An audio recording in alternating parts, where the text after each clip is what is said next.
আমার নাম সোহেল, বয়স 26। গ্রাম দর্শনা, দর্শনা কেরো মিলপাড়া। আমাকে মারছে, আমাকে ষড়যন্ত্র করে মারছে। আমি বিষয় কিছুই জানি না। সন্ধ্যা 6টা বাজে আমাকে উঠে নিয়ে আসছে।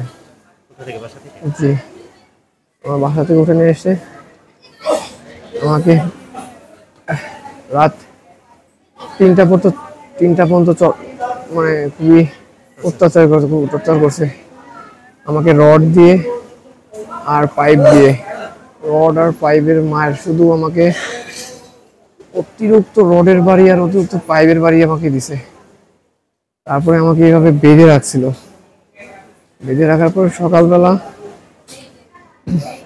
আমাদের আমাদের সেক্রেটারিরা আসে, আমার এক দাদা আছে, সে আসে, এসে জিনিসটা সমাধান করে। আমার হাত ভেঙে ফেলাইছে, হাত পুরো দেহের মধ্যে মনে হয় শুধু রডের বাড়ি আর পাইপের বাড়ি। এখন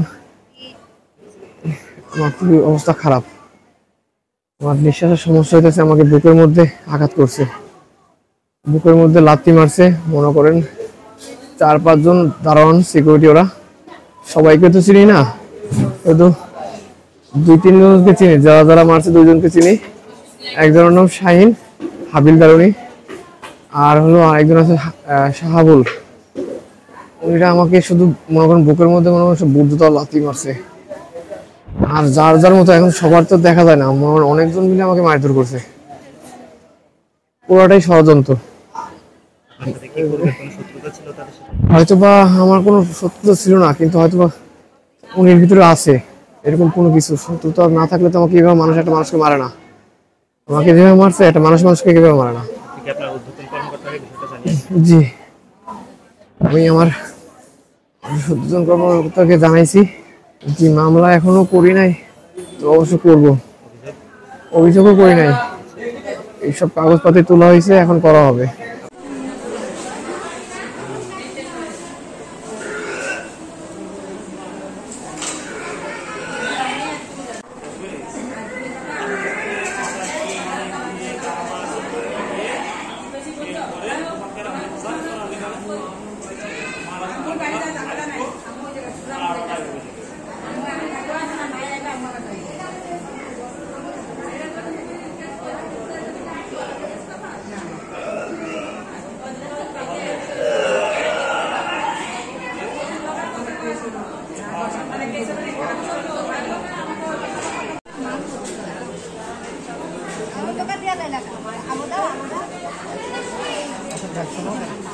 এক বাড়ি দেখ, 2 বাড়ি দেখ, 10 বাড়ি দেখ।